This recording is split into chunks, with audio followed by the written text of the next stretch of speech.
আমাদের চ্যানেলে নতুন নতুন পর্ব, গল্প পড়তে ও দেখতে চ্যানেলটি সাবস্ক্রাইব করে রাখুন। তবু আলিয়া বেগম তার মার থামায় না। যখন দেখলো এতেও কাজ হচ্ছে না, তখন আলিয়া বেগম মৃন্ময়ের প্যান্টের বেল্ট খুলে এনে আবার ওটা দিয়ে পেটাতে লাগলো। মৃন্ময় যে খুব ছোট তা ঠিক নয়, কলেজে উঠেছে, নিজের ভালো মন্দ ভাবা অনেকদিন আগে থেকে বুঝতে পারে। কারণ যেখানে নিজের জন্মদাত্রী মাই সৎমায়ের মতো আচরণ করে, তখন বাচ্চারা ছোট থাকতে সব বুঝতে শিখে যায়। এত বছর মন ছিল বিধায় ওদের কাজগুলো করে দিত, মার থেকে আড়ালে মন করে দিত। কিন্তু শেষ একটা বছর সবকিছু এলোমেলো করে দেয়। আর মা আলিয়া বেগম, বোনের বিয়ে হয়ে যাওয়ার পর থেকে ওর উপর অত্যাচার করতো আলিয়া বেগম, কিন্তু আজ সব পরিসীমা অতিক্রম করে গেছে। মৃন্ময় আর সহ্য করতে না পেরে জ্ঞান হারিয়ে ফেলে। মৃন্ময়কে জ্ঞান হারাতে দেখে আলিয়া বেগম মোটেও বিচলিত হননি, বরং বেল্টটা ছুঁড়ে ফেলে দিয়ে নিজের রুমে চলে যান। মৃন্ময় জ্ঞান হারিয়ে ওভাবে ফ্লোরে পড়ে থাকে। মৃন্ময় যে মনের খবর জানে এটা বেশ বুঝতে পারছে আলিয়া বেগম, কিন্তু আবিদের বাবা আফজাল সাহেব এটা শুনতে নারাজ। কারণ তার বিশ্বাস মৃন্ময় কিছু না কিছু জানে।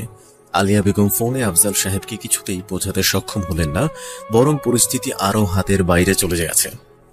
আফজাল সাহেব আলিয়া বেগমের দোকানে লোক দিয়ে তুলে দেওয়ার হুমকি দিতে লাগলেন। এতে আলিয়া বেগম বেশ ভয় পেয়ে গেলেন। আলিয়া বেগম দিশা খুঁজে না পেয়ে বোনের বাবাকে কল করে সব জানায়। তিনি স্পষ্ট জানিয়ে দেন তিনি কোনো প্রকার তাকে সাহায্য করতে পারবেন না। যদি সম্ভব হয় মৃন্ময়কে যেন তার কাছে পাঠিয়ে দেন, আর মনের ইচ্ছে হলে সে যেন নিজে তার সাথে যোগাযোগ করে। কারণ ইতিমধ্যে মুন তার বাবাকে কল করে সবটা জানিয়েছে। এই ব্যাপারগুলো তিনি চেপে গেলেন। কিন্তু আলিয়া বেগম মৃন্ময়কে পাঠাতে নারাজ, তাই এক দফা ঝগড়া করে কল কেটে দেয় আলিয়া বেগম। পরের দিন রিদ ভেতরে ঢুকে অবাক হয়ে যায়, কারণ বসের চেয়ারে বসে আছে মুন। হ্যালো মিস্টার রিদ, এইভাবে তাকিয়ে না থেকে ফাইলগুলো নিয়ে যান আর আধ ঘন্টার মধ্যে সলভ করে নিয়ে আসবেন। রিদ মনকে একা দেখে কিছুটা ইমোশনাল হয়ে পড়ে। রিদ মনের দিকে তাকিয়ে কিছু বলতে যাবে, তার আগেই মন বলে ওঠে, নো মোর ওয়ার্ড মিস্টার রিদ, আপনাকে যে কাজগুলো দেওয়া হয়েছে সে কাজগুলো করে আনুন, না হলে এর জন্য শাস্তি আপনাকে পেতে হবে। মন্তু বাকিটা বলার আগে মন বলে উঠল, মিস্টার রিদ, ভুলে যাবেন না আপনি একজন সামান্য অফিস স্টাফ আর আমি এখন আপনার বস। নেক্সট টাইম আমার নাম ধরে ডাকার সাহস করলে আপনার হয়তো চাকরিটাই থাকবে না। Sorry sir. Get lost. রিদ কোনো কথা না বলে চুপ করে বেরিয়ে গেল ফাইল দিয়ে। রিদ কেবিন থেকে বের হতে পিয়ন এসে জানায় নতুন অ্যাকাউন্টিং স্যার তাকে ডেকে পাঠিয়েছে। রিদ বুঝতে পারলে নতুন অ্যাকাউন্টিং স্যার মানে মনের হাজব্যান্ড। রিদ মনের দেয়া ফাইলগুলো নিয়ে আবিদের কেবিনের সামনে গিয়ে নক করে। কামিং। রিদ ভেতরে ঢুকতে আবিদ অগ্ন দৃষ্টি নিক্ষেপ করে কয়েকটা ফাইল নিয়ে ছুঁড়ে মারে রিদের মুখের উপর। রিদের রাগে চোয়াল শক্ত করে দাঁড়িয়ে আছে। রাগটা দমিয়ে রাখছে রিদ, কারণ আবিদ তার সিনিয়র স্যার। আবিদকে যদি কিছু বলে তাহলে চাকরি নিয়ে টানাটানি হতে পারে। এইসব কি মিস্টার রিদ, হিসেবে এত গলবিল কেন? সরি স্যার, আমি ফাইলগুলো আবার চেক করে দিচ্ছি আপনাকে, নরম কণ্ঠে বলল রিদ। ফাইলগুলো এখনই চেক করে দিবেন মিস্টার রিদ। Okay sir. রিদ ফাইলগুলো তুলে নিয়ে যেতে নিলে আবিদ পিছু থেকে নাকে। মিস্টার রিদ, আমার জন্য এক কাপ কফি পাঠিয়ে দিবেন। রিদ দাঁতে দাঁত চেপে বলল, ওকে স্যার। রিদ তার ডেস্কে ফাইলগুলো রেখে রাগে ফুঁসতে লাগলো। অফিসের বাকি স্টাফরা কানা ঘষা অলরেডি শুরু করে দিয়েছে। কেউ কেউ রিদের আড়ালে রিদের উপর হাসছে। রিদ মুন আর আবিদের দেয়া ফাইলগুলো চেক করতে লাগলো। এর মাঝে পিয়ন এসে রিদকে জানায় আবিদ তাকে ডেকেছে। তখনই রিদের মনে পড়লো আবিদকে কফি দেওয়ার কথা। রিদ দ্রুত উঠে কফি বানিয়ে নিয়ে যায় আবিদের জন্য। মে কাম ইন স্যার? ইয়েস। রিদ ভেতরে ঢুকে কফিটা টেবিলে রাখে। আবিদ তীক্ষ্ণ দৃষ্টি দিয়ে তাকিয়ে আছে রিদের দিকে। রিদকে যতবার দেখে আবিদের রাগ যেন তত রাগ বেড়ে যায়। আবিদ তার রাগটা কন্ট্রোল করে কফিটা মুখে দিয়ে চোখ মুখ কুচকে রিদের দিকে তাকিয়ে ছুঁড়ে মারে ফ্লোরে। এই কি কফি নাকি শরবত মিস্টার রিদ? যান আর এক কাপ কফি বানিয়ে নিয়ে আসুন। রিদ দাঁতে দাঁত চেপে বেরিয়ে যেতে নিলে আবিদ পেছন থেকে বলে ওঠে, ফ্লোরকে ক্লিন করবে মিস্টার রিদ? আমি এক্ষুনি ক্লিন করে দিচ্ছি স্যার। রিদ চুপচাপ ফ্লোর ক্লিন করে, আবার আবিদের জন্য কফি বানিয়ে আনে। আবিদকে কফি দিয়ে কেবিন থেকে বের হতে আবিদের ঠোঁটের কোণে বাঁকা হাসি ফুটে উঠল। রিদ নিজের ডেস্কে এসে বসতে মুন রিদকে কল করে কেবিনে আসতে বলে। রিদ বুঝতে পারলো আবিদের মতো হয়তো মুনও এমন কিছু করবে। দীর্ঘশ্বাস ফেলে মনের কেবিনের দিকে হাঁটা দিল রিদ। রায়হান আহমেদ ভোরবেলায় বেরিয়ে যায়। এদিকে রিয়ানা বেগমের গতকাল থেকে দু চোখে ঘুম নেই, রক্তবর্ণ হয়ে দু চোখ। প্রিয়ন্তী বেলায় 12টায় ঘুম থেকে উঠে পাউরুটি আর ডিম সিদ্ধ খেয়ে নিয়ে রেডি হয়ে বেরিয়ে নেয় বিয়ের শপিং করার জন্য। হঠাৎ করে প্রিয়ন্তীর ফোনটা বেজে ওঠে। প্রিয়ন্তী ফোনের স্ক্রিনে ভেসে ওঠা নামটা দেখে চোখ মুখের রং পাল্টে যায় প্রিয়ন্তীর। ভয়ে ভয়ে কলটা রিসিভ করে। Hello ma'am. বিয়ের ডেট কবে ফিক্সড হয়েছে প্রিয়ন্তী? Next week ma'am. ছেলেটাকে বলেছিস তোর আগে 2বার অ্যাবর্শন হয়েছিল? ফোনের ওপাশ থেকে কথাটা শুনে ভয়ে আটকে ওঠে। ম্যাম প্লিজ এমনটা করবেন না, বলুন আমাকে কি করতে হবে, আপনি যা বলবেন আমি তাই করব। তাহলে শোন, তোকে ঠিক কি কি করতে হবে। ওকে ম্যাম, আপনি যা বলবেন আমি তাই করব। গুড, রাখছি এখন, পরে আবার ফোন করব। কল ডিসকানেক্ট হতে প্রিয়ন্তী যেন হাফ ছেড়ে বাঁচল, কারণ যতবার এই নাম্বার থেকে কল এসেছে ঠিক ততবার তার রাতের ঘুম হারাম হয়েছে চিন্তায়। হঠাৎ কলিং বেলের আওয়াজে প্রিয়ন্তী আর রিয়ানা বেগম দুজনের ভাবনার পরিসমাপ্তি ঘটে। দুজনের রুম থেকে বের হয় দরজা খুলে দেওয়ার জন্য, কিন্তু প্রিয়ন্তী রিয়ানা বেগমকে দেখে দরজার কাছে দাঁড়িয়ে পড়ে। রিয়ানা বেগম ধীর পায়ে দরজার কাছে গিয়ে দরজা খুলে দিয়ে সামনে তাকিয়ে মানুষগুলোকে দেখে রিয়ানা বেগম পড়ে যেতে নিলে প্রিয়ন্তী ছুটে এসে রিয়ানা বেগমকে ধরে ফেলে।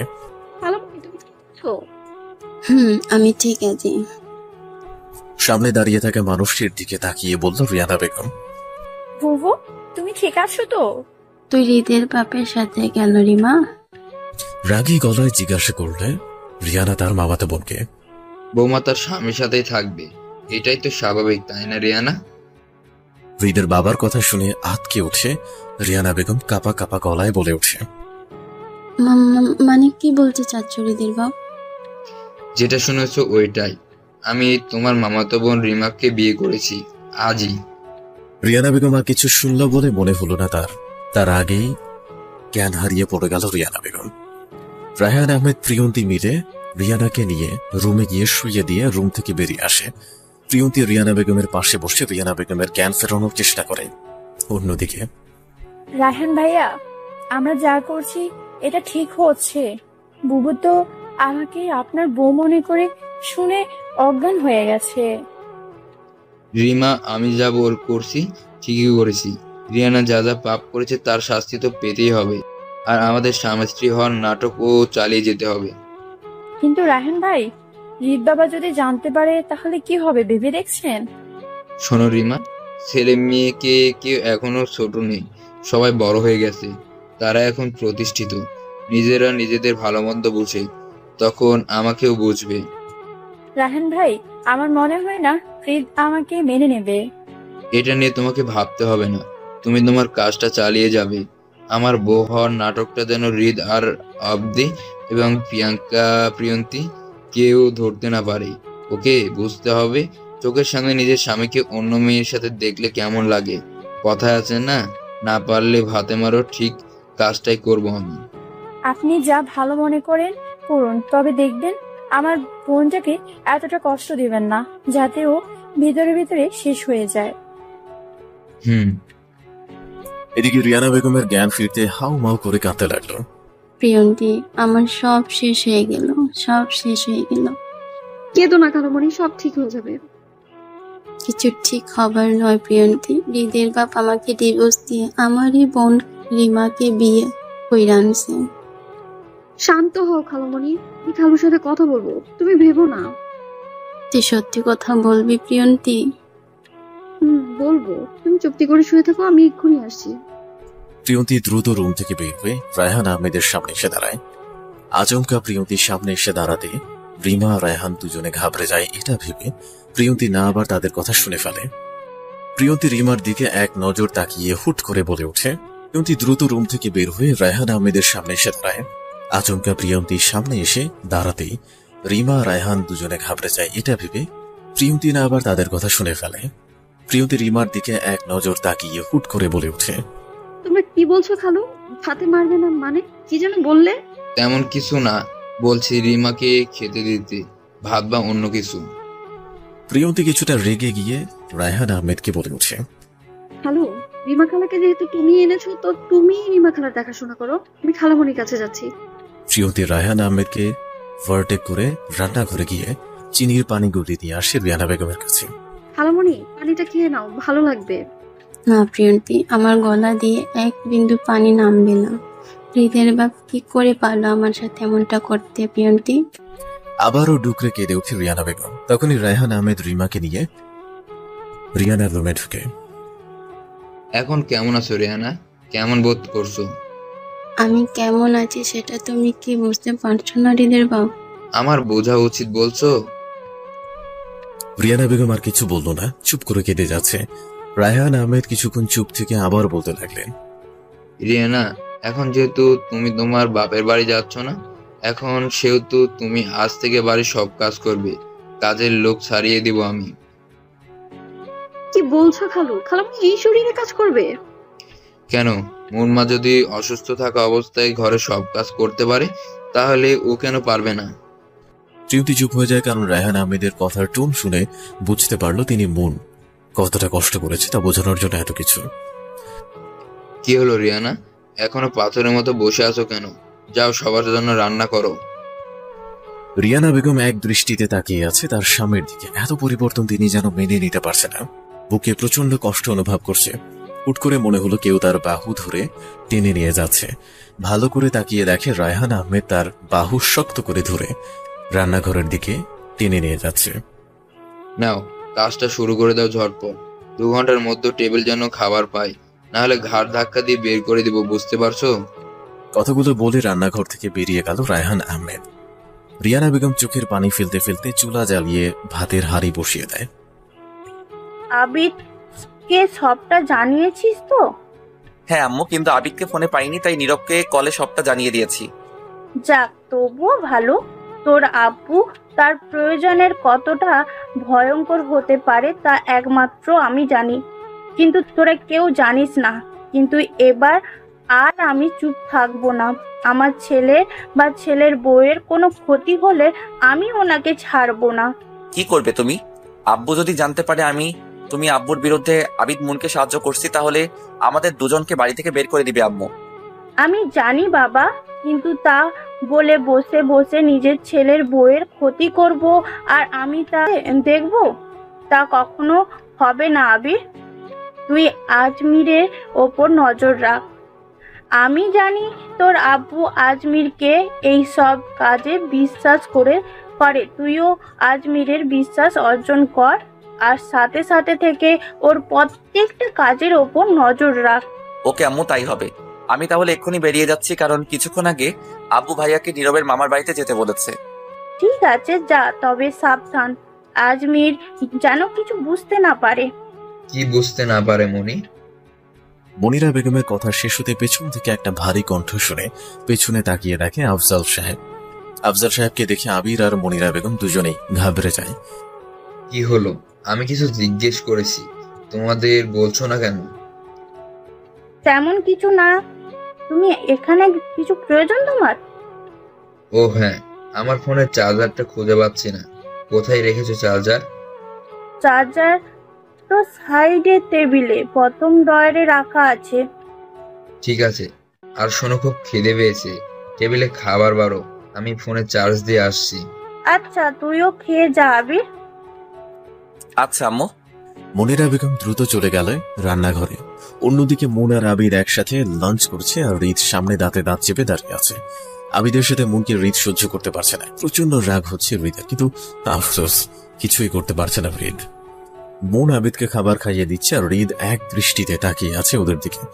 আবিদ আর চোখে তাকিয়ে দেখছে রিদকে। রিদের হাব ভাব বোঝার ট্রাই করছে। এর মাঝে আবিদের ফোনটা বেজে ওঠে। ফোনের স্ক্রিনে তাকিয়ে দেখে নীরব নামটা ভেসে উঠেছে। আবিদ কলটা রিসিভ করে। হ্যালো দোস্ত, আমি তোর অ্যাড্রেসে পৌঁছে গেছি, কিন্তু বাড়িতে তো কেউ নেই, কয়েকজন কাজের লোক ছাড়া। ওকে, তুই আধা ঘন্টা ওয়েট কর, আমি আসছি। ওকে। কল ডিসকানেক্ট করে আবিদ মুনকে বলতে লাগলো, মনে পাখি, আমাকে এক্ষুনি বের হতে হবে। তোমার কি আজ আর কোনো ইম্পর্টেন্ট কাজ আছে? হ্যাঁ গো, মির্জা কোম্পানির সাথে আজ একটা মিটিং আছে, 8 ঘন্টা পর। তাহলে তো আর তোমাকে নিয়ে যাওয়াটা হলো না আমার। উফ আবি, তুমি না যাও যেখানে যাচ্ছ, আমাকে ফাইলটা চেক করতে হবে। আর এই যে মিস্টার রিদ, এগুলো ক্লিন করে আপনি আপনার কাজে ফিরে যান। Okay ma'am. হৃদ নিঃশব্দে নিজের কাজগুলো করে কেবিন থেকে বেরিয়ে গেল। তখনই আবিদ মুনকে জড়িয়ে ধরে মুনের ঠোঁট জোড়ায় জোড়ায় দখল করে নিল। মুন আবেশে দু চোখ বন্ধ করে নিল। হৃদ মুনের কেবিনে পানির গ্লাস রেখে আসার জন্য দরজায় নক করতে যাবে, তখন খেয়াল করেন দরজা খোলা। হৃদ ভেতরে তাকিয়ে আবিদ মুনকে জড়িয়ে ধরে মনের ঠোঁট জোড়া দখল করে আছে। এটা দেখি হৃদের বুকের বাঁ পাশে চিনচিনে ব্যথা অনুভব করল। হৃদের অজান্তে দু চোখ থেকে দুফোঁটা জল গড়িয়ে পড়ল। হৃদ আর ভেতরে ঢুকলো না। দরজা চাপিয়ে নিজের ডেস্কে গিয়ে বসে পড়ল হৃদ। আবিদ কিছুক্ষণ পর মনকে ছেড়ে দিয়ে মনের কপালে আলতো করে চুমু দিয়ে বলল, নিজের খেয়াল রেখো মনো পাখি, আর কোনো প্রবলেম হলে আমাকে কল করবে, আমি সাথে সাথে চলে আসবো। আর ওই লোকটাকে আজ আর কোনো শাস্তি দিতে হবে না, ওকে? ঠিক আছে, আর তুমি সাবধানে যাবে, ওকে? একদম মনো পাখি। আবিদ মুনের থেকে বিদায় নিয়ে অফিস থেকে বেরিয়ে গেল। মুন কিছুক্ষণ পর মিটিং রুমে চলে গেল। রিয়ানা, রিয়ানা। জোরে চিৎকার করে রিয়ানা বেগমকে ডাকতে লাগলো রায়হান আহমেদ। রিয়ানা বেগম শাড়ির আঁচলে হাত মুছতে মুছতে দৌড়ে আসে। কি হয়েছে হৃদের বাপ? কি হয়েছে মানেটা কি? কটা বাজে? দুপুর 2টা বেজে গেছে, আর এখনো রান্না হয়নি। আমি খাবো কি? রান্না প্রায় শেষ হৃদের বাপ, তুমি আর একটু অপেক্ষা করো, আমি এক্ষুনি তোমাকে খেতে দিচ্ছি। চুপ, একদম চুপ। আমার কথা অমান্য করার শাস্তি তো তুমি পাবে রিয়ানা। শাস্তি? হ্যাঁ, শাস্তি। আর শাস্তিটা হলো আর সারাদিন তোমার খাওয়া বন্ধ। যাও রান্নাঘরে যাও, আর বাকি রান্নাটা শেষ করো। আমি ততক্ষণে রিমার সাথে সময় কাটাই। রায়হান আহমেদ মুচকি মুচকি হেসে রিমার রুমের দিকে চলে গেল। রিয়ানা বেগম এক দৃষ্টিতে তাকিয়ে আছে রায়হান আহমেদের যাওয়ার দিকে। আজ যেন তার স্বামীকে নয়, নিজের ছেলেকে দেখছে। ঠিক এই একই ব্যবহার করেছিল মনের সাথে, আর আজ তা তার নিজের সাথে ঘটছে। রিয়ানা বেগম দীর্ঘশ্বাস ফেলে রান্নাঘরের দিকে এগিয়ে গেল। হৃদ মনের দেয়া কাজগুলো মনোযোগ দিয়ে করার চেষ্টা করছে, কিন্তু কিছুতেই তা সম্ভব হচ্ছে না। যতবার কাজে মন দেওয়ার চেষ্টা করছে, ঠিক ততবার আবিদ আর মনের ঘনিষ্ঠ মুহূর্তের ছবি চোখের সামনে ভেসে উঠছে। এর মাঝে হৃদের ফোনটা বেজে উঠছে। ফোনের স্ক্রিনে নামটা না দেখে কল রিসিভ করে কানে ধরে। হৃদ ভাইয়া, কি আজ একটু তাড়াতাড়ি বাসায় আসবে? গলা শুনে হৃদের মোটেও বুঝতে অসুবিধা হয়নি যে এটা প্রিয়ন্তী। কেন, কি হয়েছে? বাড়িতে আসলেই জানতে পারবে। প্লিজ হৃদ ভাইয়া, একটু তাড়াতাড়ি আসার চেষ্টা করো। ঠিক আছে, দেখছি ম্যাম। আমাকে হাফ বেলা ছুটি দেয় কিনা। ঠিক আছে হৃদ ভাইয়া, রাখছি তাহলে। কল কেটে আবার কাজে মনোনিবেশ করার চেষ্টা চালিয়ে যাচ্ছে, কারণ যতক্ষণ না মুন মিটিং শেষ করে বের হচ্ছে ততক্ষণ ওকে অপেক্ষা করতে হবে। 1 ঘন্টা পর মুনের মিটিং শেষ করে কেবিনে আসতে গিয়ে হৃদ কেবিনের সামনে গিয়ে নক করে। কামিং। ফাইল দেখতে দেখতে বলল মুন। হৃদ কেবিনে প্রবেশ করতে মুন ফাইল নামিয়ে হৃদের দিকে তাকায়। ম্যাম, আমার এই হাফ বেলা ছুটির প্রয়োজন। আপনাকে যে কাজগুলো দেওয়া হয়েছে সেগুলো কমপ্লিট মিস্টার হৃদ? মাথা নিচু করে দাঁড়িয়ে আছে হৃদ। ওয়াও, কাজ কমপ্লিট না করে আপনি এসেছেন ছুটি চাইতে। বাহ, আপনার সাহস দেখে আমি জাস্ট স্পিচলেস মিস্টার হৃদ। ম্যাম প্লিজ, ছুটিটা আমার খুব দরকার। বাড়িতে একটা প্রবলেম হয়েছে, আমাকে যেতে হবে ম্যাম। মুন কিছু একটা ভেবে পারমিশন দিয়ে দেয় হৃদকে। হৃদ মুনকে থ্যাংক ইউ বলে কেবিন থেকে বেরিয়ে যায়। তার কিছুক্ষণ পর মুনও বেরিয়ে পড়ে অফিসের গাড়ি নিয়ে। এদিকে হৃদ বাড়ির সবটা জেনে প্রচন্ড রেগে যায়। রাগে থরথর করে কাঁপছে হৃদ। চোখ বন্ধ করে জোরে জোরে নিঃশ্বাস ফেলে রাগটা কন্ট্রোল করার চেষ্টা করছে হৃদ আর সামনেটা। এদিকে হৃদ বাড়িতে সবটা জেনে প্রচন্ড রেগে যায়। রাগে থরথর করে কাঁপছে হৃদ। চোখ বন্ধ করে জোরে জোরে নিঃশ্বাস ফেলে রাগটা কন্ট্রোল করার চেষ্টা করছে হৃদ। আর সামনে দাঁড়িয়ে আছে প্রিয়ন্তী, ভয়ে দাঁত দিয়ে নখ কেটে দিচ্ছে। বাবা এখন কোথায়? রিমা খালার রুমের দরজা বন্ধ করে ভেতরে আছে। হৃদ আর দাঁড়ালো না, রেগে রুম থেকে বেরিয়ে গেল। হৃদের পিছু পিছু প্রিয়ন্তী ছুটল। হৃদ তার গেস্ট রুমের সামনে গিয়ে দেখে রিয়ানা বেগম শুয়ে আছে। মাকে গেস্ট রুমে দেখে হৃদের রাগ আরো বেড়ে গেল। হৃদ ওর বাবার রুমের সামনে গিয়ে জোরে জোরে নক করতে থাকে। রায়হান আহমেদ এতক্ষণ রুমে বসে হৃদের জন্য অপেক্ষা করছিল। যখনই দরজায় নক করলো, রায়হান আহমেদের বুঝতে অসুবিধা হয় না হৃদ বাইরে দাঁড়িয়ে নক করতে। রায়হান আহমেদ একটু দম নিয়ে মাথা উঁচু করে দরজা খুলে দেয়। হৃদ হুড়মুড় করে ভেতরে ঢুকে গিয়ে দেখে তার মায়ের মামাতো বোন নতুন বউয়ের মতো বিছানায় বসে আছে। হৃদ রক্তিম চোখে তাকায় রায়হান আহমেদের দিকে। এইসবের মানে কি বাবা? মা থাকতে তুমি অন্য মহিলার সাথে? বাকিটা বলল না হৃদ, কারণ তার বাবার সামনে এই ধরনের কথা বলতে রুচিতে বাঁধছে। কি হলো হৃদ, কথাটা সম্পূর্ণ করো। মায়ের সাথে এমনটা কেন করলে বাবা? শোন রিদ, তুমি বড় হয়েছো, ভালো মন্দ বিচার বিবেচনা করতে জানো, আর আমি প্রাপ্তবয়স্ক। আমার যা ইচ্ছা আমি তা করতে পারি। তোমার বা তোমার মায়ের অনুমতি নিশ্চয়ই আমি নিব না। বা ভুলে যেও না, মা তোমার স্ত্রী আর আমি তোমার ছেলে। তোমার স্ত্রী থাকতে তুমি অন্য মহিলার সাথে কি করে সম্পর্ক করো তুমি? ঠিক তুমি যেভাবে করতে পেরেছিলে ঠিক সেভাবেই। হৃদ চুপ হয়ে যায়, কারণ হৃদ তার বাবার কথাগুলো বলার মানে খুব ভালো মতো বুঝতে পারছে। বাবা মা তোমার স্ত্রী। ভুল, তোমার মায়ের সাথে গতকাল রাতে আমার ডিভোর্স হয়ে গেছে রিদ। রায়হান আহমেদের কথা শুনে হৃদ চমকে যায়। মানে কি বলছো বাবা? আমি ঠিক কথাই বলছি রিদ, তোমার বিশ্বাস না হলে যাও তোমার মায়ের কাছে জিজ্ঞেস করো। হৃদ এক ঝলক তার রিমা খালার দিকে তাকিয়ে রুম থেকে বেরিয়ে গেস্ট রুমের দিকে ছুটল। মা। রিয়ানা বেগম ছেলের গলা শুনে উঠে বসে। হৃদ তার মাকে দেখে যেন তার কলিজা ফেটে যাচ্ছে। একদিনে চেহারার কি হাল হয়েছে, শুকনো মুখ, চোখ মুখ বসে গেছে, চোখের নিচে কালি পড়ে গেছে, এলোমেলো চুল। কেমন আছো মা? রিয়ানা বেগম আর কিছু বলল না, হৃদকে জড়িয়ে ধরে হুহু করে কাঁদতে লাগলো। হৃদ তার মাকে কাঁদতে বারণ করলো না। কাঁদুক, মন খুলে কাঁদুক, কাঁদলে মন হালকা হবে।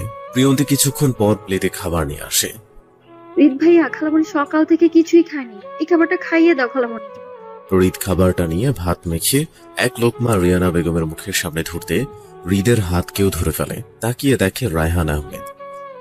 তোমার সাহস কি করে হয় রিদ আমার অনুমতি না নিয়ে রিয়ানাকে খাবার দেওয়ার?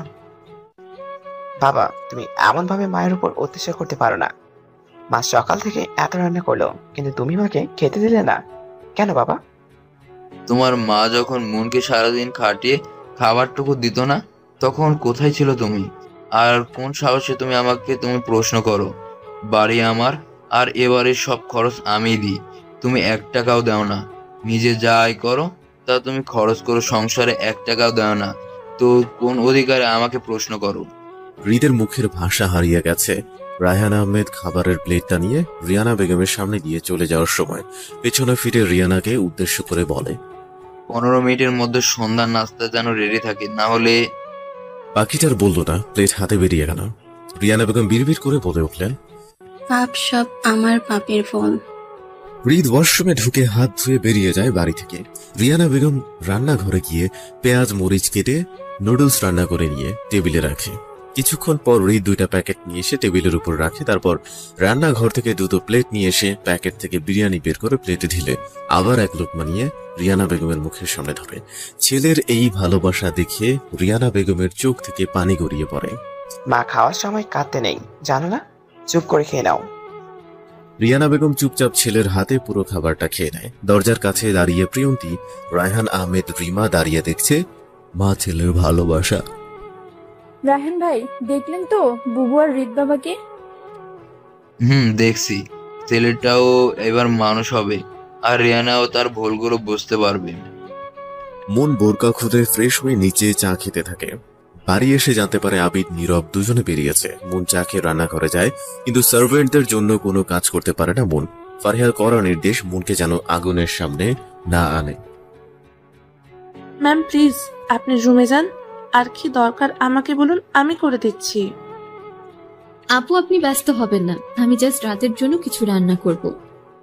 ম্যাম আপনাকে কিছু করতে হবে না, আমি অলরেডি সব রান্না করে রেখেছি, দেখুন। মন ডাইনিং টেবিলের সামনে গিয়ে দেখে অনেক রকম পদের রান্না করা। গরুর মাংস ভুনা, রুই মাছের কালিয়া, টমেটোর চাটনি, ডিমের কোরমা, রোস্ট, পোলাও, সাদা ভাত, পাবনা মাছের ভুনা, আর ছোট চিংড়ি মাছ, আর ডালের বড়া। আল্লাহ, এত কিছু রান্না করে ফেলেছো তুমি? জি ম্যাম, আর কিছু করতে হবে? নো, আর কিছু তোমাকে করতে হবে না, কারণ আমি এখন পায়েস রান্না করব। ম্যাম নো মোর ওয়ার্ড, যাও রেস্ট করো, বাকিটা আমি সামলে নিচ্ছি। Okay ma'am. মন নিজের মতো করে পায়েস রান্না করে হাত ধুয়ে আবিদ আর নীরবের জন্য অপেক্ষা করতে লাগলো। ফারিহার বাবা ফারুক খান কাজের জন্য ঢাকায় চলে যায়, আর ফারিহা আয়ানকে নিয়ে দেশের বাইরে গেছে ঘুরতে।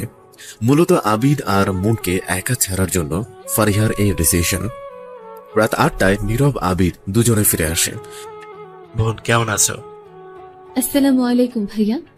আলহামদুলিল্লাহ ভালো আছি, আপনি কেমন আছেন? আর মামা মামি সামির সামিরা কেমন আছে? ওয়ালাইকুম আসসালাম, আলহামদুলিল্লাহ সবাই ভালো আছে। ভাইয়া রাবিদ, তোমরা ফ্রেশ হয়ে এসো, আমি খাবার সার্ভ করে দিচ্ছি। ওকে বোনো। দুজনে রুমে চলে যায়। ফ্রেশ হয়ে নিচে আসে মুন, আবিদ, নীরব 3 মিলে ডিনার করে রাত 12টা পর্যন্ত আড্ডা দিয়ে যে যার রুমে চলে যায়। দেখতে দেখতে 3 মাস কেটে যায়। এর মাঝে আবিদের বাবা আবিদের বরিশালের ঠিকানা পেয়ে সেখানে এসে সিন ক্রিয়েট করে, কিন্তু আবিদ বা মুনকে কেউ আলাদা করতে পারেনি। শুধুমাত্র ফারিহা আর আয়ানের জন্য ওরাই সবটা সামলাচ্ছে। ফারিহার ক্ষমতার কাছে আফজাল সাহেবের ক্ষমতা ফিকে হয়ে গেছে। ফারিহার ক্ষমতার সাথে না পেরে আফজাল সাহেব বাধ্য হয় খুলনা চলে যেতে। প্রিয়ন্তীর বিয়ে হয়ে গেছে 2 মাস আগে। রায়হান আহমেদ এগুলো রিয়ানা বেগমকে ক্ষমা করেনি, বরং আরো জ্বালিয়ে যাচ্ছে রিমাকে দেখিয়ে। হৃদ আর আগের মতো নেই। মুনকে দেখে এখন আর হৃদের তেমন কষ্ট হয় না, কিন্তু মাঝে মাঝে আবিদ আর মুনকে একসাথে দেখলে বুকের ভেতর চিনচিনে ব্যথা অনুভব করে হৃদ। তবে প্রিয়ন্তীর বিয়ের 1 সপ্তাহ পর নীরব আর আবিদ মুখে মাস্ক পরে দুজন মিলে হৃদকে পিটিয়েছে। প্রায় 2 সপ্তাহ হৃদ হাসপাতালে ভর্তি ছিল। হৃদ জানে কে তাকে মেরেছে, কিন্তু কোনো প্রতিবাদ করে না। সুস্থ হয়ে আবারও অফিস যাওয়া শুরু করে। তবে এখন আর মুন বা আবিদ তেমন হৃদকে শাস্তি দেয় না। তবে দুপুরে লাঞ্চ করার সময় হৃদকে সামনে দাঁড় করিয়ে রাখে। মুনের ইদ্যত শেষ হতে আর মাত্র 5 দিন বাকি। খানবাড়িতে উৎসব লেগে গেছে, পুরো বাড়ি বিয়ে বাড়ির মতো করে সাজানো। নীরবের মামা মামি সামির সামিরা মৃন্ময় আবিদের মেজ ভাই আবির সবাই এসেছে আবিদ আর মুনের বিয়ে উপলক্ষে। হ্যাঁ, আবিদ আর মুনের আবার বিয়ে হবে। আপু! জোরে চিৎকার করে ডাকতে লাগলো মৃন্ময় মুনকে। উফ, কানের তালা ফাটিয়ে দিলি ভাই। কি হয়েছে বল, এভাবে চিৎকার করছিস কেন? আপু, তোর মেহেন্দি হলুদ আর বিয়েতে কি করব আমি? বাড়ি থেকে আসার সময় তো ভালো কোনো জামা কাপড় নিয়ে আসিনি। কোনো ব্যাপার না শালা বাবু, এই নাও তোমার ড্রেস। জিজু আপনি? হ্যাঁ, এই নাও তোমার জন্য। এখানে পাঞ্জাবি আর কিছু ড্রেস আছে। এখানে 4-5 সেট জামা কাপড় আছে, সব ফাংশনে পড়তে পারবে তুমি। থ্যাংক ইউ জিজু। ওয়েলকাম। আর শোনো, এটাতে সামির আর সামিরার জন্য ড্রেস আছে, তুমি ওদের দিয়ে দিও। ওকে জিজু। মৃন্ময় চলে যেতে আবিদ মুনের দিকে এগোতে এগোতে বলল, মনে পাখি, আর মাত্র 5 দিন, তারপর তুমি চিরদিনের জন্য আমার হয়ে যাবে। কেন, এখনো কি আমি তোমার না? ভুল বললে। তুমি আগেও আমার ছিলে, আর এখনো আমার আছো, আর ভবিষ্যতেও তুমি আমার থাকবে। আবিদ মুনকে জড়িয়ে ধরে বলল। মুন লজ্জা পেয়ে আবিদের বুকে মুখ লুকায়। তখনই দরজায় দাঁড়িয়ে কেউ কাশি দিল। সাথে সাথে মুন আবিদ দুজনে দুদিকে ছিটে গেল। ওয়াও জিজু, কি রোমান্টিক সিন দেখলাম। আর এই যে আমার বরটা রোমান্সের রও জানে না। মুখ ভাঙিয়ে বলল ফারিহা। ফারিহার কথা শুনে আয়ান দাঁতে দাঁত চেপে ফারিহার কানে কানে বলে উঠল, রোমান্স কাকে বলে সেটা তোমাকে আমি রাতে বোঝাবো সুইটহার্ট। কথাটা বলে রুম থেকে বেরিয়ে যায় আয়ান। এদিকে আয়ানের ঠান্ডা হুমকি শুনে ফারিহার শুকনো ঢুক গিলে আবিদ আর মুনের দিকে তাকাতে দেখে আবিদ মুন দুজনে ওদের দিকে তাকিয়ে মুচকে মুচকে হাসছে। ফারিহা পড়ল মহাবিপাকে। আবিদ মুনকে জ্বালাতে এসে আয়ানকে রাগিয়ে দিল। এখন রাতে ওর কপালে কি নাচছে সেটা একমাত্র আল্লাহ জানেন। আবিদ ভ্রু কুচকে ফারিহার দিকে তাকিয়ে বলে উঠল, আব তোমারা ক্যা হোগা শালিকা? ঠিক হয়েছে, আমাদের জ্বালাতে এসে এখন নিজে জ্বলছিস। কেমন লাগছে বল ফারিহা? ডাইনি, তোর খবর আছে। রাগে ফুসফুস করতে করতে ফারিহা বেরিয়ে যায়। ফারিহা যেতে আবিদ মুন দুজনে হেসে ওঠে। অন্যদিকে আবিদ ভ্রু কুচকে ফারিহার দিকে তাকিয়ে বলে উঠল, আব তোমারা ক্যা হোগা শালিকা? ঠিক হয়েছে, আমাদের জ্বালাতে এসে এখন নিজে জ্বলছিস। কেমন লাগছে বল ফারিহা? ডাইনি, তোর খবর আছে। রাগে ফুসফুস করতে করতে ফারিহা বেরিয়ে যায়। ফারিহা যেতে আবিদ মুন দুজনে হেসে ওঠে। অন্যদিকে আবিদের বাবা আফজাল সাহেব আর মুনের মা আলিয়া বেগম দুজনে মিলে পরিকল্পনা করছে কি করে আবিদ আর মুনকে আলাদা করা যায়। এদিকে মেহেন্দির আয়োজন করা শেষ। ফারিহা এখনো আয়ানের থেকে পালিয়ে পালিয়ে বেড়াচ্ছে। 3 দিন ধরে ফারিহা তন্নির সাথে রুম শেয়ার করে থাকছে। ভয়ে আয়ানের সামনে পর্যন্ত যাচ্ছে না ফারিহা। ফারিহা নিজে রেডি হয়ে মুনকে রেডি করে নিয়ে নিচে আসে। মুন সবুজ আর সোনালী রঙের একটা লেহেঙ্গা পরেছে, তার উপর ম্যাচিং জুয়েলারি সেট পরা। ফারিহাও সেম সাজে সেজেছে। যে কেউ দেখলে দুজনকেই বিয়ের কোণে ভেবে বসবে। ফারিহার সাজ মূলত আয়ানের জন্য, যাতে আয়ানের রাগটা ভাঙাতে পারে। আবিদ আয়ান দুজনে মুন ফারিহাকে দেখছে, কারোরই পলক পড়ছে না। ফারিহা মুনকে নিয়ে নিচে নেমে আসে। ততক্ষণে তন্নি, সঞ্জু আর মেয়েরা এসে মুনকে ঘিরে ধরে। ছোট্ট একটা স্টেজ বানানো হয়েছে, তার উপরে মুনকে বসানো হয়। দুজন মেয়ে এসে মুন আর ফারিহাকে মেহেন্দি পরাতে থাকে। দূর থেকে আবির আয়ান সবটা দেখছে। কিছুক্ষণ পর আয়ান আবির দুজনে মুন ফারিহার দিকে এগিয়ে আসে। দুজনে মেহেন্দির টিউব নিয়ে আয়ান ফারিহার হাতে আর আবির মুনের হাতে নিজেদের নাম লিখে দেয়। ফারিহা ধরে নেয়, আয়ান আর রেখে নেই, কিন্তু আয়ান মেহেন্দি লাগিয়ে থমথমে মুখ নিয়ে চলে যায়। আর আবির মুনকে ইশারায় ফ্লাইং কিস ছুড়ে দিয়ে আড়াল হয়ে যায়। মুন লজ্জায় মাথা নিচু করে ফেলে। এদিকে তন্নি সঞ্জু মুনকে জ্বালিয়ে যাচ্ছে। সুন্দরভাবে মেহেন্দি অনুষ্ঠান শেষ হয়ে যায়। মুন আর সঞ্জু এক রুমে থাকতে দেয়া হয়েছে। আবির নীরবের সাথে রুম শেয়ার করবে বিয়ের আগ পর্যন্ত।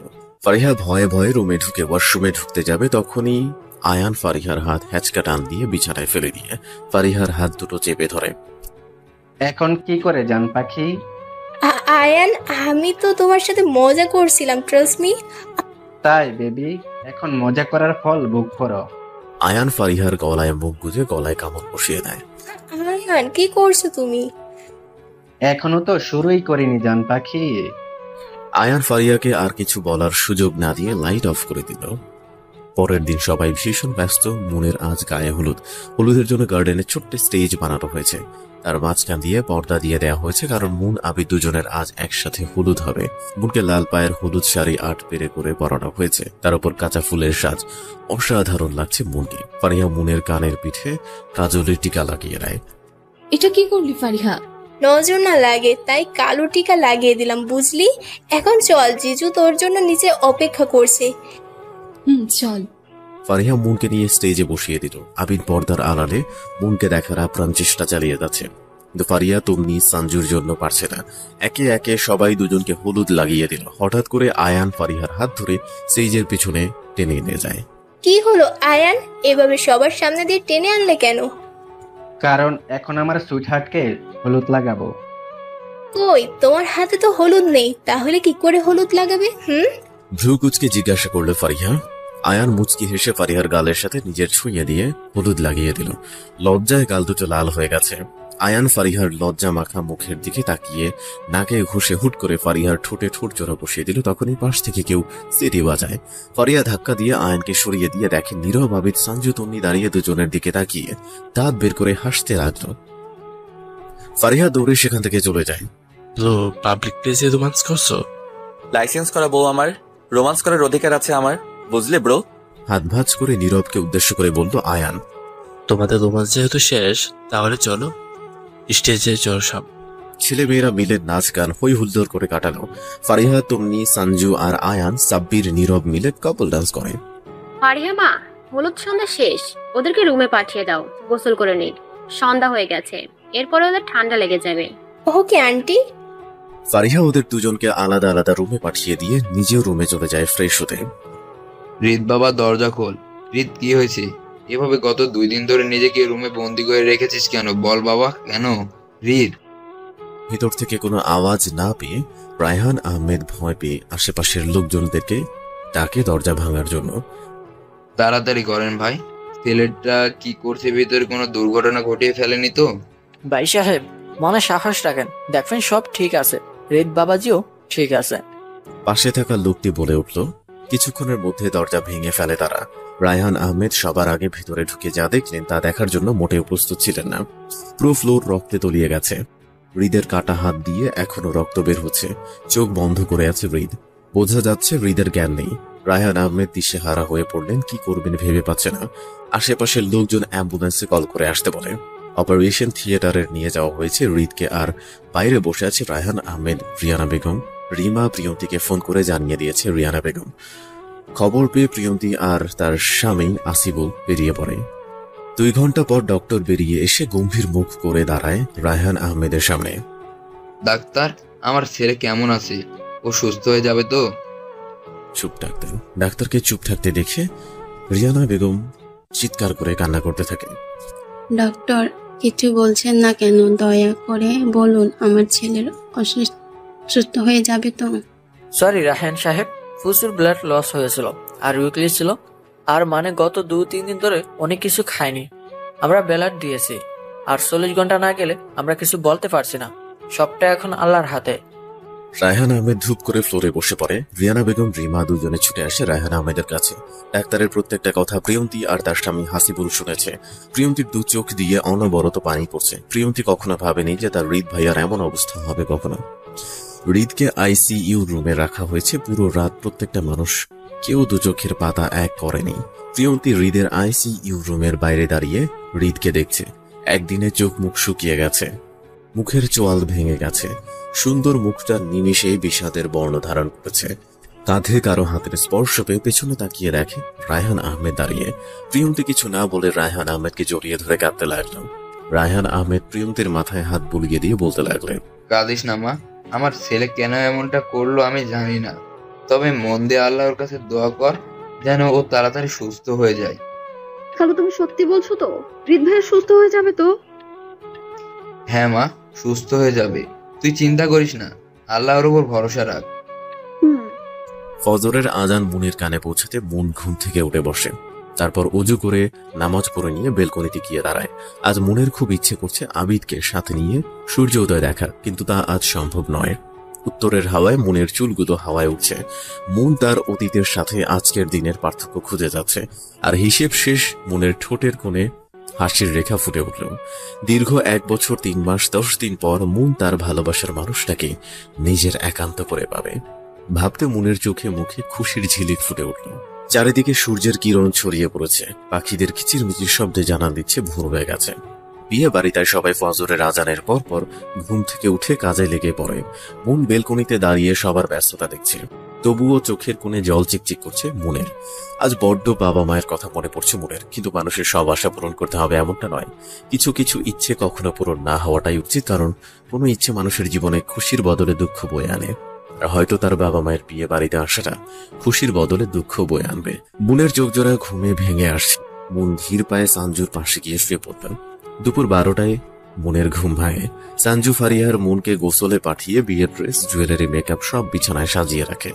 1 ঘন্টা পর মুন ওয়াশরুম থেকে বের হতে ফারিহা হেয়ার ড্রায়ার দিয়ে মুনের চুলগুলো শুকিয়ে দিয়ে পার্লারের মেয়েদের কাছে সাজতে বসিয়ে দিয়ে নিজেরাও সাজতে বসে যায়। অন্যদিকে আলিয়া বেগম, আফজাল সাহেব আর আজমির লোকজন নিয়ে রওনা হয় ফারিহার বাড়ির উদ্দেশ্যে। দুপুর 12টায় মুনের ঘুম ভাঙে। সাঞ্জু ফারিহা মুনকে গোসলে পাঠিয়ে বিয়ের ড্রেস, জুয়েলারি, মেকআপ সব বিছানায় সাজিয়ে রাখে। 1 ঘন্টা পর মুন ওয়াশরুম থেকে বের হতে ফারিহা হেয়ার ড্রায়ার দিয়ে মুনের চুল শুকিয়ে দিয়ে পার্লারের মেয়েদের কাছে সাজতে বসিয়ে দিয়ে নিজেরাও সাজতে বসে যায়। অন্যদিকে আলিয়া বেগম, আফজাল সাহেব আর আজমির লোকজন নিয়ে রওনা হয় ফারিহার বাড়ির উদ্দেশ্যে।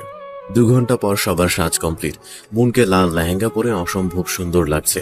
ফারিহা, সাঞ্জু, তুন্নি 3 জনই মুনের দিকে হাঁ করে তাকিয়ে আছে। এমন ভাবে দেখছে যেন আকাশ থেকে কোনো লাল পরি নেমে এসেছে তাদের সামনে। মুনকে এত ভারী সাজে কেউ দেখেনি কখনো, আর না কখনো মুন সেজেছে। মাশাআল্লাহ মন, তোকে পুরো পরের মতো লাগছে। ইচ্ছে করছে আবিদ যদি নয় আমি তোকে বিয়ে করে ফেলি। ওয়েট, তুই কি লেসবিয়ান সাঞ্জু? মেয়ে হয়ে আর একটা মেয়েকে বিয়ে করতে চাইছিস? ছি ছি ছি, আমাদের বান্ধবী সে কিনা লেসবিয়ান, ভাবতেও কষ্ট হচ্ছে। ফারিহার কথা শুনে সাঞ্জু প্রচন্ড ক্ষেপে যায়। পুরো রুম দৌড় করায় ফারিহাকে। তখনই মামি এসে তার জাতীয় ধমক দেওয়া শুরু করে। এই মেয়েটা কি হয়েছে? এটা কি? তোমরা কি দিন দিন বড় হচ্ছ না ছোট? নিজের সবাই মনের জন্য অপেক্ষা করছে, আর তোমরা এখানে ঝগড়া করছো। সরি আন্টি, আর হবে না। কাঁচো মাচো মুখ করে বলল সাঞ্জু ফারিহা। হয়েছে, তাড়াতাড়ি মনকে নিয়ে নিচে এসো। কাজী সাহেব অনেকক্ষণ ধরে তাড়া দিচ্ছে। আর ফারিহা, তোমার বাবা কোথাও একটা যাবে, তাই বিয়েটা দ্রুত শেষ করতে বলেছে। ইয়ার, আর ঝগড়া না, চল মনকে নিয়ে নিচে। দেরি হয় না যেন। মামি চলে যেতে সবাই হাফ ছেড়ে যেন বাঁচল। ফারিহা আর সাঞ্জু মুনকে নিয়ে বেরিয়ে গেল। ফারিহাদের বাড়িটা বেশ বড় হওয়ায় ড্রয়িং রুমে ছোট্ট স্টেজ করা হয়। আয়ান, সাব্বির, নীরব আবিদকে নিয়ে স্টেজে নিয়ে আসে। তখনই নুপুর আর চুরির আওয়াজ শুনে উপরে তাকিয়ে দেখে মুনকে আবিদের 2 চোখ যেন মুনতে আটকে আছে। লাল টকটকে লেহেঙ্গা, মাথায় লাল ওড়না, হাতে মুঠো ভরে কাচের চুড়ি, গলায় হার, নাকে সাদা পাথরের নোজপিন, ঠোঁটে লাল লিপস্টিক, মুখে ভারী মেকআপ, কপালে টিকলি, পায়ে নপুর। আবিদের মনে হচ্ছে উপর থেকে লাল পরি নেমে এসেছে। আবিদ বসা থেকে বুকে হাত দিয়ে উঠে দাঁড়ায়। আয়ান, নীরব আবিদের কাণ্ড দেখে হতবাক। মন এক ঝলক আবিদের দিকে তাকাতে মনের হৃদস্পন্দন যেন হাজার স্পিডে বিট করতে লাগলো, ঠিক যেন প্রথম দিনের মতো। আবিদও লাল আর সোনালি সুতোর কাজ করা পাঞ্জাবি আর মাথায় পাগড়ি পরেছে, দুজনের ম্যাচিং করা ড্রেস। আবিদ এমনিতে হ্যান্ডসাম আর লাল পাঞ্জাবিতে আরো সুন্দর লাগছে। বোনের ইচ্ছে করছে কালো টিকা পরিয়ে দিতে, যাতে কারো নজর না লাগে। আয়াদ আবিদকে বসিয়ে দিয়ে বোনের বসার জায়গা করে দেয়, কারণ দুজনকে পাশাপাশি বসানো হবে। ফারিহা বোনকে নিয়ে আবিদের পাশে বসিয়ে দিয়ে আবিদের কানে কানে বলে ওঠে, জিজু এভাবে হা করে তাকিয়ে থাকবেন না, মুখের ভেতর মাছি ঢুকে যাবে। আর একটু অপেক্ষা করুন, তারপর সারা জীবন পড়ে থাকবে আপনার বউকে হা করে দেখার জন্য। ফারিহার কথায় বেশ লজ্জা পায় আবিদ। আয়ান ফারিহাকে দেখছে, গোলাপি লেহেঙ্গা পরে ফারিহাকে পুরো পুতুলের মতো লাগছে, মনে হচ্ছে সামনে একটা কিউট পুতুল হাঁটাচলা করছে। হঠাৎ করে আয়ানের মেজাজটা বিগড়ে যায়, ফারিহাকে ইশারায় উপরে ডাকে আয়ান, কিন্তু ফারিহা সেটা দেখেও না দেখার ভান করে আবিদের সাথে দুষ্টামি করে যাচ্ছে। খুব সুন্দরভাবে আবিদ আর বোনের বিয়েটা হয়ে যায় 3 বার কবুল বলার পর। আবারও রেজিস্ট্রি পেপারের সাইন করে দুজনে। আবিদ বোনের বিয়েটা শেষ হতে বাইরে শোরগোলের আওয়াজ শুনতে পায় সবাই। ফারিহা, আয়ান, সঞ্জু, নীরব, তন্নি, সাব্বির বেরিয়ে দেখতে নিলে তখনই বাড়ির ভিতর আফজাল সাহেব, আলিয়া বেগম, আজমির আর তাদের লোকজন নিয়ে প্রবেশ করেন।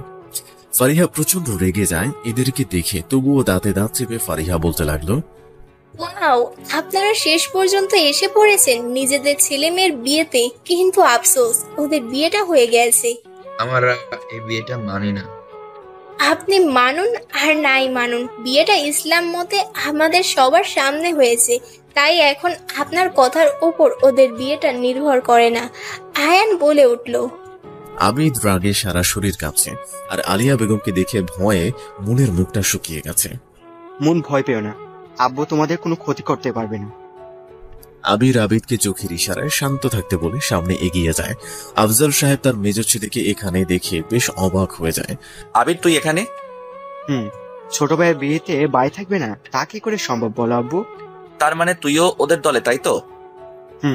আফজাল সাহেব আলিয়া বেগমকে কিছু একটা ইশারা করতে আলিয়া বেগম তেড়ে যায় মুনের দিকে। মুনের হাত ধরতে যাবে, তখনই ফারিহা আলিয়া বেগমের হাত চেপে ধরে। এই মেয়ে, তোমার সাহস কি করে হয় আমার হাত ধরার? ইউ নো হোয়াট, আপনার হাত ধরার বিন্দুমাত্র ইচ্ছে আমার নেই, কিন্তু যেখানে আমার বেস্ট মুনের ব্যাপার, সেখানে আমি অন্য কারোর হাত ভাঙতে পিছু পা হব না। কথাটা বলে ফারিহা আলিয়া বেগমের হাত জোরে ঝাড়ে মেরে ফেলে দিল। এই তোরা দাঁড়িয়ে আছিস কেন? আবিদকে নিয়ে আয়, যা। আফজাল সাহেব হুমুক পেয়ে তার লোকজন আবিদের দিকে এগোতে আবিদ প্রত্যেকে ইচ্ছে মতো মারতে থাকে। আবিদকে তারা আগে থেকে চেনে, আবিদের রাগ সম্পর্কে অবগত। তারা আবিদকে আঘাত করা দ্বিতীয় কোনো স্কোপ পেল না। কয়েক মিনিটে আবিদ প্রত্যেককে মেরে শুইয়ে দিল। আবিদের রাগ দেখে আফজাল সাহেব শুকনো ঢোক গিলল। তোমাকে আমার নিজের বাবা বলতে আজ ঘৃণা লাগছে। তুমি এত জঘন্য যে নিজের লোকজন নিয়ে এসেছো আমাকে তুলে নিয়ে যাবে বলে। হ্যাঁ, ফিরে চলো আবিদ, এই ফকিন্নি মেয়েটাকে ভুলে যাও। আর আমরা কথা দিচ্ছি, এই 3 মাস 10 দিনের কথা আমি ভুলে যাব। কিন্তু আমি ভুলবো না। এর পরিণাম কিন্তু আরো ভয়াবহ হবে আবিদ। হঠাৎ ফারিহা এসে আবিদের পাশে দাঁড়িয়ে বলে ওঠে, জিজু তুমি মুনকে নিয়ে উপরে যাও প্লিজ, আর এনাকে আমি হ্যান্ডেল করছি। আবিদ ফারিহার মুখে বাঁকা হাসি দেখে বুঝতে পারবে এই লোকটার জন্য ফারিহা বিশেষ কিছু আয়োজন করেছে। আবিদ মুনের কাছে এসে মুনকে সবার সামনে কোলে তুলে নিয়ে উপরে চলে যেতে লাগলো। তো মিস্টার আফজাল সাহেব কি বলছিলেন যেন জিজুকে? পরিণাম খারাপ হবে, রাইট? এই মেয়েকে তুই আর আমাদের বাপ ছেলের ভেতর কথা বলার সাহস কি করে পাস? বাকিটুকু আর বলতে পারলো না, কারণ আয়ানের হাতে ঘুষি খেয়ে ছিটকে মাটিতে পড়ে যায় আফজাল সাহেব। হাউ ডেয়ার ইউ, তোর সাহস কি করে হয় আমার জান পাখির সাথে এমন ভাবে কথা বলার? আয়ান আবার মারতে যাবে, তখনই আবির নীরব আয়ানকে আটকে ফেলে। আয়ান মাথা ঠান্ডা করো প্লিজ, জাস্ট 2 মিনিট অপেক্ষা করো, তারপর এদের সব অহংকার ছাই হয়ে যাবে। মানে কি বলছো তুমি? ওয়েট আর 10 সেকেন্ড। 10, 9, 8, 7, 6, 5, 4, 3, 2, 1। ফারিহার কাউন্ট করা শেষ হতে আলিয়া বেগম আর আফজাল সাহেব দুজনের ফোন বেজে ওঠে। দুজনে কল রিসিভ করে কানে ধরতে দুজনের চোখে মুখের রং পাল্টে গেল। কি আগুন? আগুন কি করে লাগলো মিজান? গোডাউনে আমার কোটি টাকার মাল পড়ে আছে। সব শেষ ভাই, সব পুরো ছাই হয়ে গেছে। আফজাল সাহেব ধপ করে আবার মাটিতে বসে পড়লেন। এদিক সব শেষ হয়ে গেল আমার। আমি যে একবারে পথের ভিখারি হয়ে গেলাম আবির। আলিয়া বেগম থম মেরে দাঁড়িয়ে আছে। তার এতগুলো বছরে একটু একটু কষ্টে করা দোকানটায় মুহূর্তে আগুন লেগে সব ছাই হয়ে গেছে। শুনে আলিয়া বেগম যেন থমকে গেছে। আবির ফারিহার হাত ধরে টেনে আড়ালে নিয়ে যায়। হাউ ডেয়ার ইউ ফারিয়া, তোমার সাহস কি করে হয় আমাদের গুডাউনে আগুন দেওয়ার? এর পরিণাম যে আমরা রাস্তায় এসে দাঁড়াবো এটা নিশ্চয় জানতে। একদম, এই ফারিহা কখনো হোমওয়ার্ক ছাড়া কোনো কাজ করে না। আমি জানতাম আপনার বাবা বিয়ের দিন এমন কিছু একটা করবে, তাই আগে থেকে সব প্ল্যান করে আমি রেখেছিলাম। বাই দ্য ওয়ে, ভয় পাওয়ার কিছু নেই। আপনাদের গোডাউনে সব মাল সেফ আছে, আর ওগুলো আমার হেফাজতে আছে। সময় হলে সব মাল পেয়ে যাবেন। আবির টোটালি শকড ফারিহার কথা শুনে। মেয়েটা যে এতটা ডেঞ্জারাস হতে পারে এটা আবিরের জানাই ছিল না। আবির এগিয়ে গেল তার বাবার দিকে। এদিকে আজমিরের মাথা খারাপ হওয়ার জোগাড়। এত টাকার মাল আগুনে পুরো ছাই হয়ে গেছে। এখন পুরো পরিবারকে নিয়ে রাস্তায় দাঁড়াতে হবে। এখন আর মুন্দের সাথে তাদের কোনো তফাৎ নেই। ও দেখলে তো, যে মেয়ের স্ট্যান্ডার্ড দেখে তুমি তোমার ছেলের বউ করতে নাড়াচ্ছিলে, আর আজ তার সেই স্ট্যান্ডার্ডে আমরা দাঁড়িয়ে আছি। ওদের আর আমাদের মধ্যে কোনো তফাৎ নেই। আফজাল সাহেব কিছু বললেন না, উঠে দাঁড়িয়ে বাইরের দিকে হেঁটে চলে গেলেন। আলিয়া বেগম আগেই বেরিয়ে গেছে। ফারিহা গার্ডদের ডেকে আহত লোকদের কাছে একটা হসপিটালে ভর্তি করিয়ে নেয়। আবির মনকে রুমে রেখে আড়ালে দাঁড়িয়ে সবটা শুনতে পায়। গোডাউনে আগুন লাগার বিষয়টাও জানতে পারে। ফারিহা গেস্টদের সামনে উপরে এসে দেখে আবিদ দাঁড়িয়ে আছে। ফারিহা বুঝতে পারলো আবিদ সবটা জানতে পেরে গেছে, তাই পুরো সত্যিটা আবিদকে বলা উচিত বলে ফারিহা মনে করে। জিজু, কিছুক্ষণ আগে যে কথাগুলো শুনলে তা সব সত্যি না। মানেটা হলো গোডাউনে আগুন ঠিকই লেগেছে, তবে কোনো মাল পুড়ে যায়নি। সব সেফ আছে আমার কাছে। শুধুমাত্র তোমার বাবাকে একটু টাইটে এই ব্যবস্থা। কথাটা শুনে আবিদ স্বস্তির নিঃশ্বাস ফেলল। জিজু, এখন এইসব কথা চিন্তা করার থেকে তোমাদের ফার্স্ট নাইটের কথা ভাবো। তাই নাকি জান পাখি? তুমি দেখছি আবিদার শালিকার থেকে ওদের ফার্স্ট নাইটের কথা তুমি ভাবছো, কারণটা কি? পেছন থেকে কোমর জড়িয়ে কথাগুলো বলল আয়ান। আয়ান হচ্ছেটা কি? জিজুর সামনে ছাড়ো বলছি। উফ, আজ ছাড়বো না। আর আজ শুধু আবিদার মনের বাসর হবে না, আমাদেরও হবে। দেখ, কি বলছো এইসব?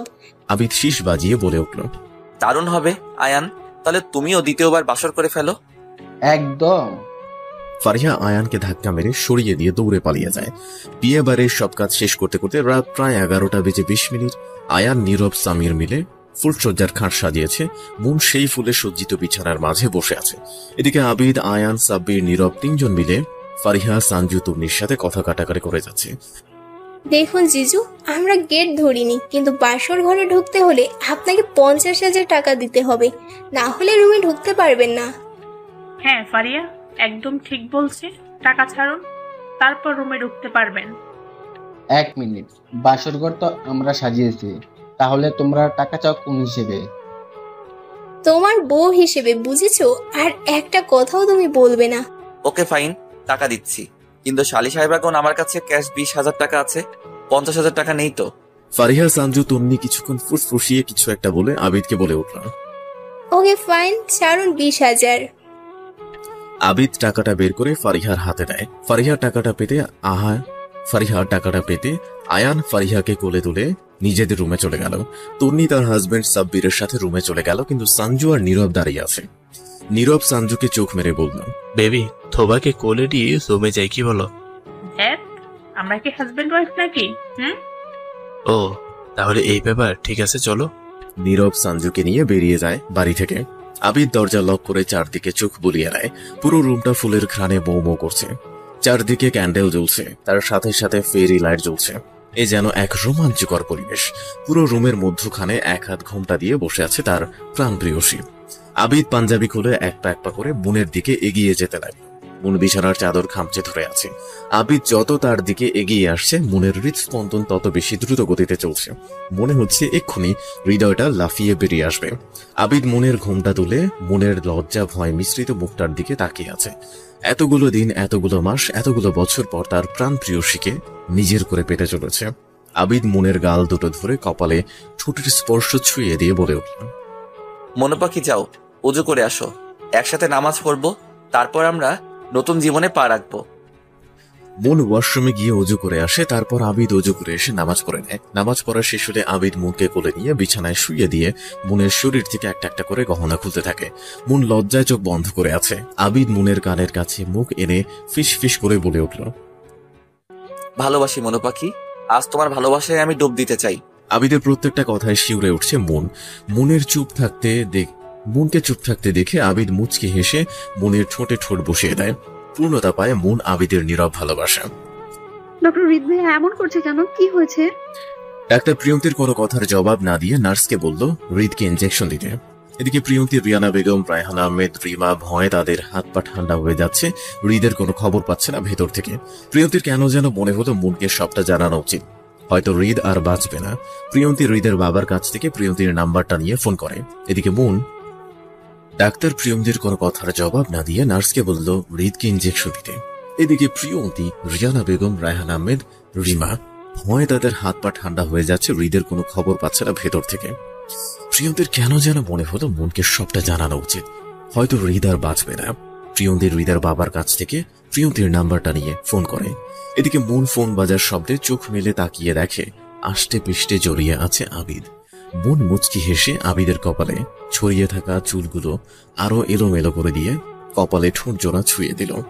ইস, আমার জামাইটাকে কি সুন্দর লাগছে, ইচ্ছে করছে গাল দুটো টেনে দি। মুন তার ইচ্ছে দমিয়ে না রেখে আলতো করে আবিদের গাল ধরতে আবিদ মুনের হাত ধরে ফেলে। চমকে ওঠে মুন।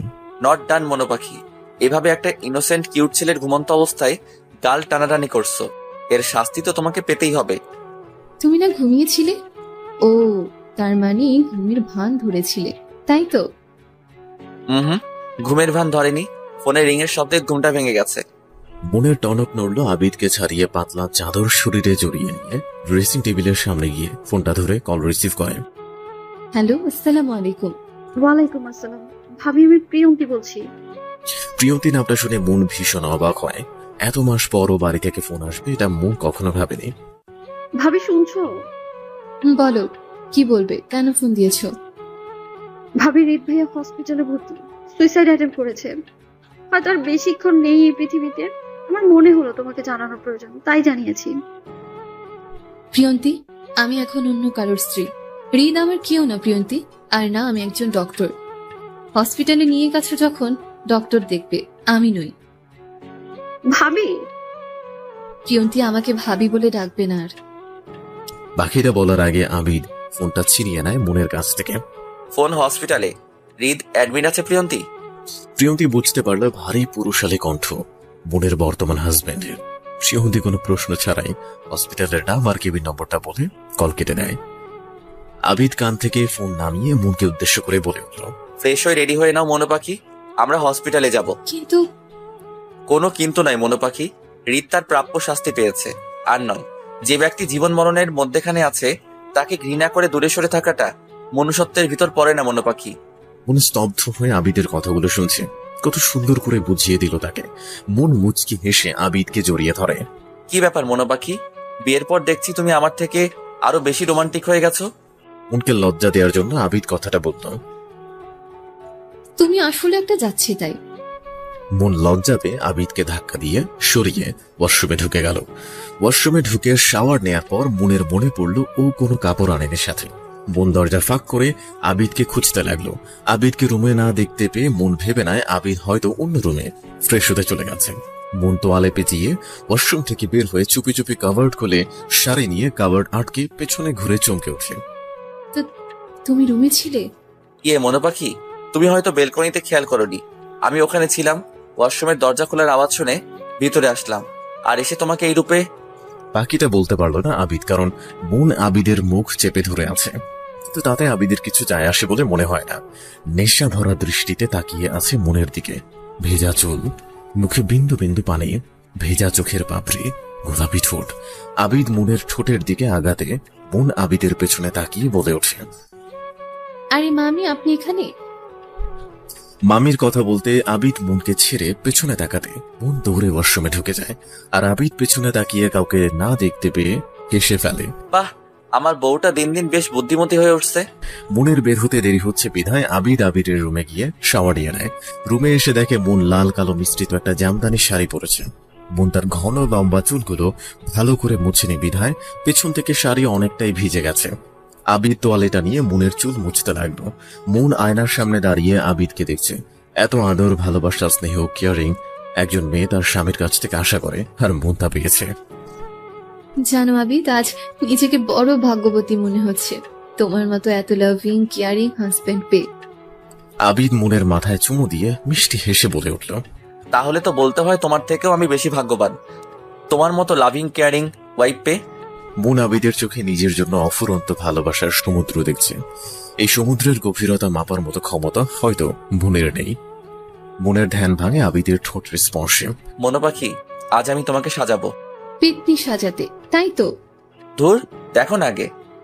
আবিদ মুনকে তুলে বসিয়ে মুনের চুলগুলো ব্রাশ করে দিয়ে খুব যত্ন করে মুনের চোখে কাজল পরিয়ে দেয়।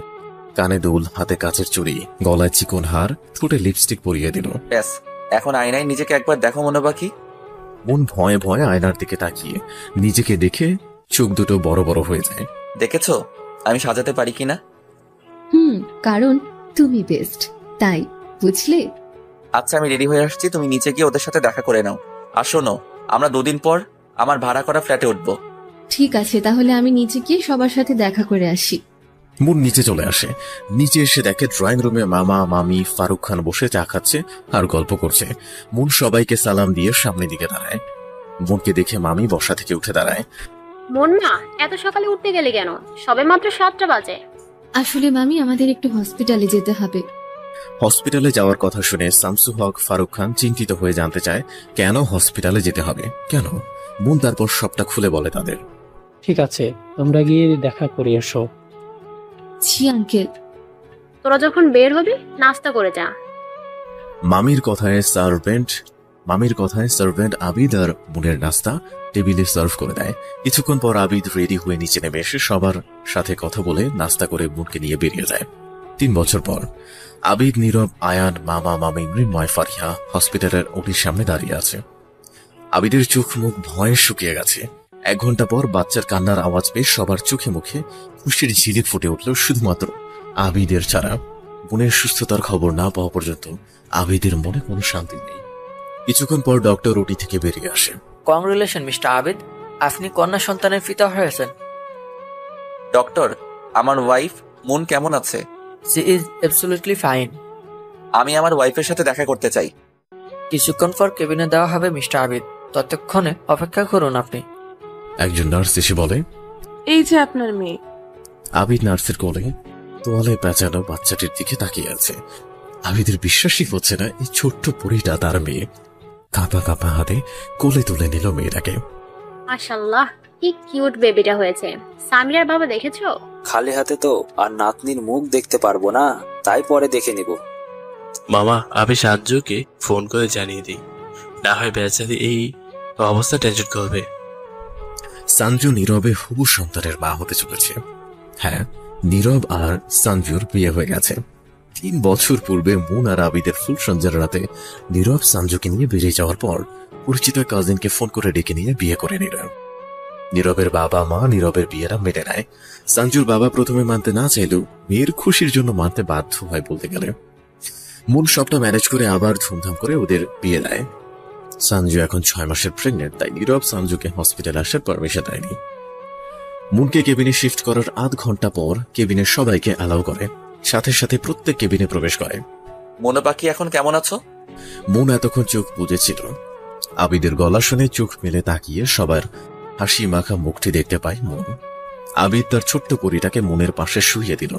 মুন 2 চোখ ভরে নিজের সন্তানকে দেখছে। তখনই আবিদ বলে উঠল, মনোপাখি, দেখলে তো, জুনিয়র মুন হলো। আমার পছন্দের নাম রাখবে তুমি? আদিবা ইয়াসমিন মৌ, তাই তো? একদম। সবাই মুন আর আবিদের কথা শুনছে আর মিটিমিটি হাসছে। এদিকে ফারিহা আর আয়ানের একমাত্র ছেলে ফারদিন আয়ানের কোল থেকে নেমে আবিদের কাছে গিয়ে কোলে উঠতে চায়।